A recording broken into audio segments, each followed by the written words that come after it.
Assalamualaikum warahmatullahi wabarakatuh. Alhamdulillahirabbil alamin alladzi yuhibbul muhsinin wa yarfa'u darajatil muttaqin. Asyhadu an la ilaha illallah wahdahu la syarikalah wa asyhadu anna Muhammadan abduhu wa rasuluh la nabiyya ba'dah. Allahumma shalli ala Muhammad wa ala alihi wa ashabihi wa man tabi'ahum bi ihsanin ila yaumiddin.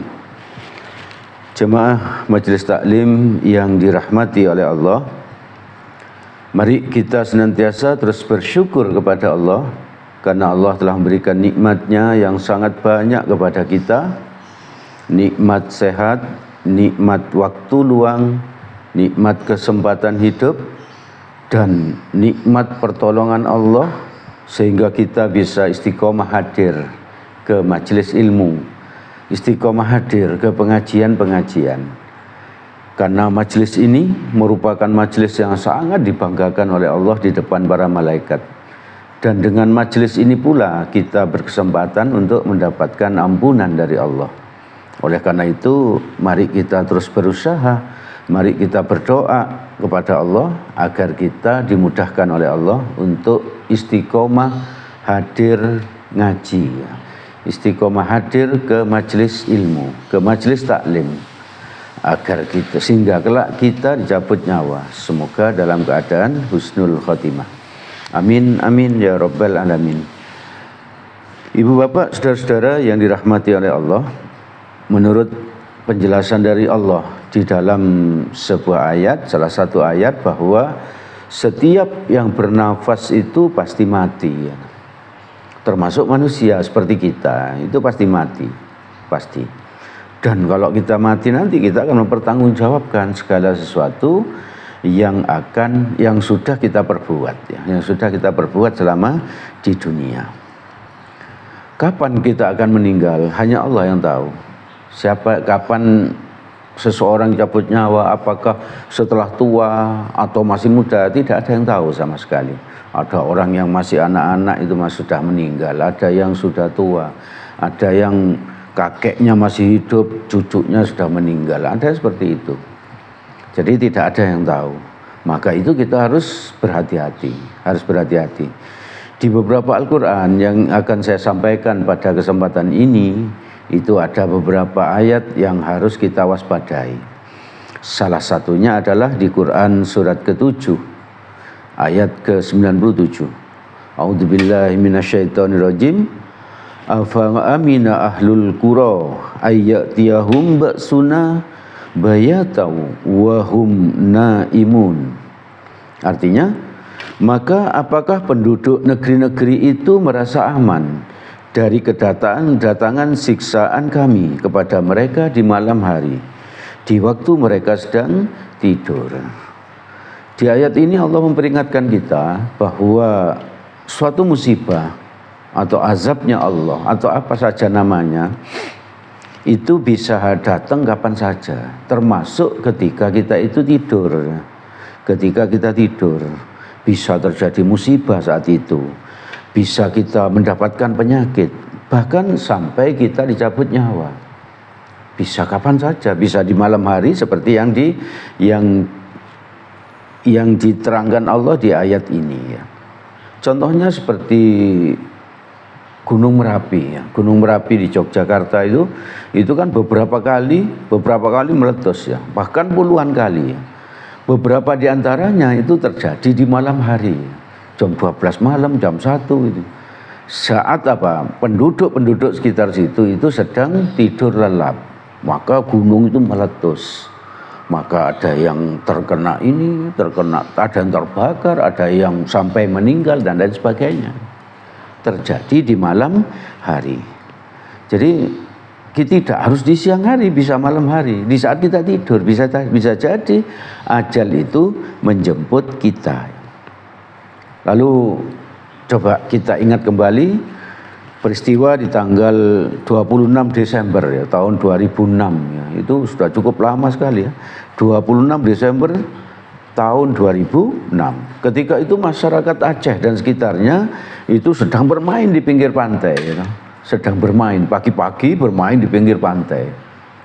Lalu apa? Lalu ternyata di bawah laut kedalaman sekian ratus kilometer itu terjadi gempa, ya, terjadi gempa.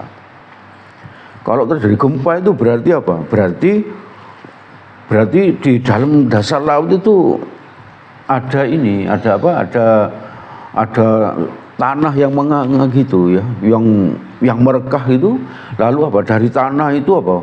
Kesedot airnya, masuk air laut itu ke situ, sehingga apa? Air laut yang tadinya sampai ke pinggir itu surut sampai agak ke tengah itu. Maka orang yang sedang bermain saat itu di Aceh sana itu merasa apa? Merasa senang gitu. Karena apa? Airnya itu surut gitu. Airnya surut. Maka apa? Mereka makin ke tengah gitu. Karena ada ikan-ikan juga yang tergelepar gitu. Mereka senang sekali makin ke tengah. Ternyata apa? Di saat itu dalam hitungan detik barangkali itu ada tekanan luar biasa dari dalam tanah untuk memuntahkan air yang tadinya surut itu. Lalu terjadilah gelombang tsunami. Berapa ratus ribu yang meninggal saat itu. Padahal orang-orang saat itu sedang sehat, segar bugar ya. Bahkan bermain. Mereka bersenang-senang. Kondisi seperti itu sudah disyaratkan di dalam Al-Quran oleh Allah 1400 tahun lebih ya yang lalu ya. Lebih dari 1400 tahun yang lalu. Di Quran surat ke-7 ayat 98 ya. Allah berfirman, A'udzubillahi minasyaitonirrajim. Awa amina ahlul qura ayyatiyahum ba'suna duha wa hum yal'abun. Artinya, atau apakah penduduk negeri-negeri itu merasa aman dari kedatangan siksaan kami, dari maut di saat itu? Apakah merasa aman yang akan datang kepada mereka di waktu matahari sepenggalan naik, di waktu duha ya, di waktu duha. Orang-orang bermain, ternyata terjadi tsunami gitu, ketika mereka sedang bermain. Jadi ibu bapak, saudara-saudara, kita harus berhati-hati, benar-benar harus berhati-hati. Karena apa? Maut itu ternyata mengintai kita kapan saja ya. Tadi itu di ayat 97, itu ternyata apa? Bisa terjadi malam hari. Dan di ayat 98-nya bisa terjadi di pagi hari, di waktu duha. Bisa kapan saja. Bahkan di saat kita bepergian ke suatu tempat, itu bisa jadi merupakan ajal kita. Nah itu disabdakan oleh Nabi di hadis riwayat Al-Hakim nomor 1357 dan Bukhari nomor 1282. Rasulullah sallallahu alaihi wasallam bersabda, "Idza aradallahu qabdah abdin bi ardi."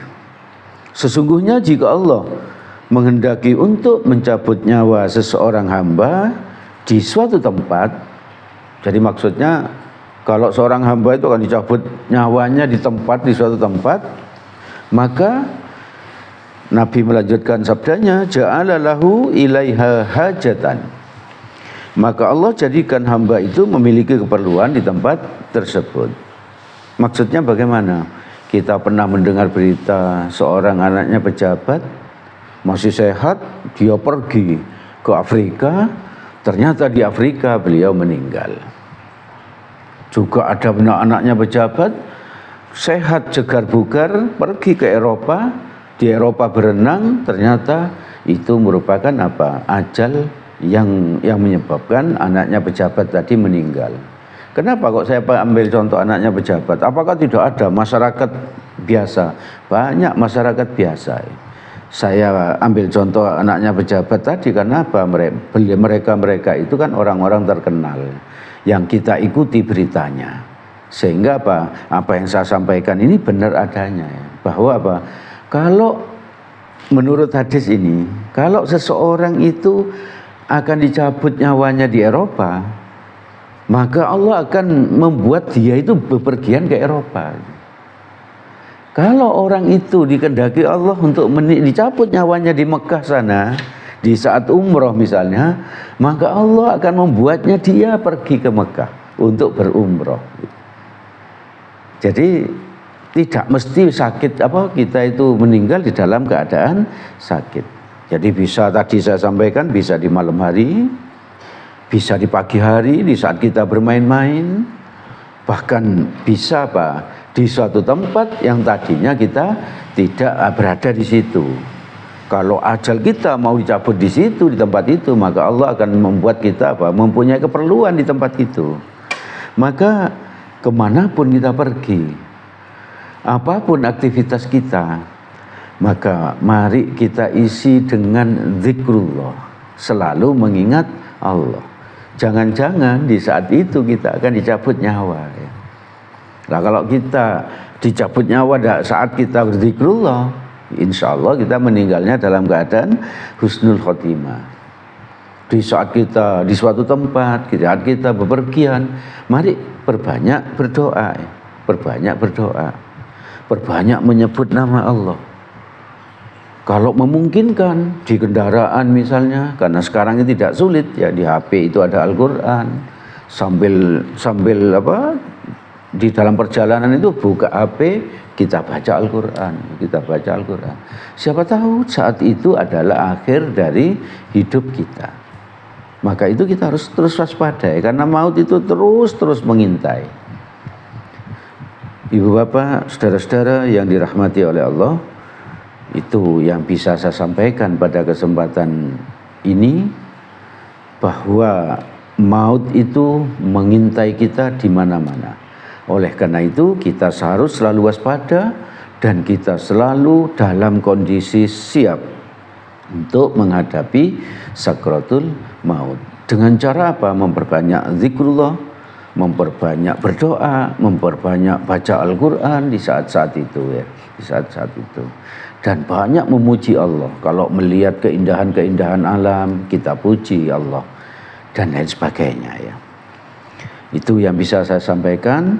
Segala yang baik dan benar semata-mata berasal dari Allah Subhanahu wa ta'ala.